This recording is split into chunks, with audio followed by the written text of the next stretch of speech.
नमस्कार दोस्तों, ज्ञान अड्डा में आपका स्वागत है। कुछ समय से आपके लिए कोई भी कंटेंट नहीं आ रहा था और अब पूरी कोशिश रहेगी कि आपके लिए कंटिन्यू बेसिस पर नए कंटेंट आए जो कि आपके लिए हेल्पफुल होंगे। और आज हम बात करने वाले हैं ह्यूमन कैपिटल इंडेक्स के बारे में 2020, जो कि एक नई ह्यूमन कैपिटल इंडेक्स आई है जिसमें भारत की रैंक क्या है, किसके द्वारा ये लॉन्च की जाती है, किसके द्वारा रिलीज की जाती है, इन सारी चीजों के बारे में हम जानकारी लेंगे। तो वीडियो को अंत तक देखिएगा और जुड़े रहिएगा हमारे इस चैनल के साथ में। और जो भी नए व्यूअर्स हैं, सब्सक्राइब करना मत भूलिएगा ताकि आपको हमारी आने वाली नई वीडियोस का नोटिफिकेशन मिल जाए। तो चलिए जानते हैं इसके बारे में। तो ह्यूमन कैपिटल इंडेक्स चर्चा में क्यों, इसके बारे में जान लेते हैं। हाल ही में विश्व बैंक ने 2020 के लिए मानव पूंजी सूचकांक, जो कि एससीआई शॉर्ट फॉर्म में हम बोलते हैं, रिपोर्ट जारी की गई है। सभी देशों में मानव पूंजी सूचकांक प्रमुख बेंचमार्क सूचकांक के आधार पर भारत को एससीआई 2020 में 116वें स्थान पर रखा गया है। तो किसके द्वारा ये रिलीज किया जाता है? ये रिलीज की जाती है विश्व बैंक के द्वारा। और इसके कुछ ना कुछ सूचकांक जो बेंचमार्क होती है, जो भी ये लिस्ट निकलती है, ये किसी न किसी बेंचमार्क पर आधारित होती है। उनके बारे में भी अभी हम जानकारियां लेंगे।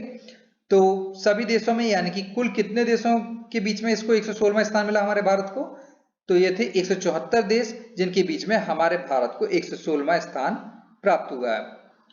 तो इसके प्रमुख बिंदु जान लेते हैं। यह ह्यूमन कैपिटल इंडेक्स किस पर फोकस करती है, किसके आधार पर बनाई जाती है, किन चीजों को ध्यान में रखते हुए? इसमें वह ज्ञान, कौशल और स्वास्थ्य शामिल होता है। इसमें क्या होता है शामिल? ज्ञान, कौशल और स्वास्थ्य को शामिल किया जाता है, जिसके आधार पर यह रिपोर्ट तैयार की जाती है, जो लोग अपने जीवन में जमा करते हैं, जिससे वे समाज के उत्पादक सदस्यों के रूप में अपनी क्षमता का एहसास कर सकें। तो ह्यूमन कैपिटल इंडेक्स किस पर आधारित है? किसी भी कंट्री के ज्ञान, कौशल और स्वास्थ्य पर शामिल है। साथ ही साथ में अब आगे देखते हैं कि एससीआई में प्रयुक्त पैरामीटर्स क्या हैं। तो प्रयुक्त पैरामीटर्स जो एससीआई के द्वारा किए जाते हैं, उसमें एससीआई 2020 में मार्च 2020 तक 174 देशों के बच्चों का स्वास्थ्य और शिक्षा डेटा शामिल है। क्या क्या चीज? 174 देशों के बच्चों के स्वास्थ्य और शिक्षा डेटा शामिल है, जो कि अभी हमने चर्चा की थी कि वो किस पर फोकस करता है एससीआई? ज्ञान, कौशल और स्वास्थ्य पर। इस प्रकार यह एक पूर्व महामारी संबंधी आधार रेखा प्रदान करता है। तो यह कहां तक का एससीआई में जो रिपोर्ट तैयार की गई है, किसकी आधार रेखा तक तैयार की गई है? जो कि हमारा पूर्व महामारी, यानी कि कोरोना पैंडेमिक से पहले तक का जो भी कंडीशंस थी, उन वहां तक की बातें और चर्चाएं पर इसमें शामिल की गई हैं। इसके परिणाम क्या है? एससीआई 2020 से पता चलता है कि पूर्व महामारी से मतलब कि महामारी से पूर्व अधिकांश देशों ने बच्चों की मानव पूंजी के निर्माण में लगातार प्रगति की है। कुछ ना कुछ डेवलपमेंट हर किसी देशों में हुए, चाहे वह एक कम आय वाले देश ही क्यों ना हो। सबसे बड़ी प्रगति के साथ में कम आय वाले देशों ने भी एक अच्छा उछाल प्राप्त किया है। हालांकि इस प्रगति के बावजूद एक विशिष्ट देश में पैदा हुआ बच्चा पूरी शिक्षा और पूर्ण स्वास्थ्य के मानदंडों के सापेक्ष अपनी संभावित मानव पूंजी का सिर्फ 56% हासिल करने की उम्मीद कर सकता है। तो सभी में विकास दर होने के बावजूद में, काफी ज्यादा विकास और प्रगति के बावजूद भी अभी ये माना जा रहा है कि पूरी शिक्षा और पूर्ण स्वास्थ्य के मानदंड को सापेक्ष अगर देखा जाए तो कोई भी व्यक्ति अपने मानव पूंजी, कोई भी बच्चा होगा जो अपनी मानव पूंजी का 56% हासिल करने की उम्मीद ही कर रहा है। फिर इसके बाद में महामारी से इसमें क्या प्रभाव पड़े, इसके बारे में जान लेते हैं। तो महामारी से हर चीज में बहुत ही ज्यादा इफेक्ट पड़ा है, तो उसके बारे में जान लेते हैं। मानव पूंजी के निर्माण में दशक की जो प्रगति थी उसको जोखिम में डाल दिया है, जिसमें स्वास्थ्य, उत्तरजीविता दर और स्कूल के नामांकन यानी कि शिक्षा भी प्रभावित हुई है। लगभग 1 मिलियन से भी अधिक लोग जो बच्चे थे वह शिक्षा क्षेत्रों से वंचित हो गए हैं, शिक्षा से दूर हो गए हैं। और माना जा रहा है कि स्कूली शिक्षा के आधे से ज्यादा साल उन्होंने खो दिए हैं। इसमें महिलाओं और बच्चों के लिए भी आवश्यक स्वास्थ्य सेवाओं के लिए काफी सारे व्यवधान, काफी सारी परेशानियां खड़ी की हैं। कई बच्चे जो कि टीकाकरण, जो कि एक महत्वपूर्ण होता है, एक बेसिक नीड होती है आज हर बच्चे के लिए, ताकि वह आगे अन्य रोगों से लड़ाई से बच सके, वैक्सीन से वो क्या हो गए, वंचित रह गए सारे बच्चे।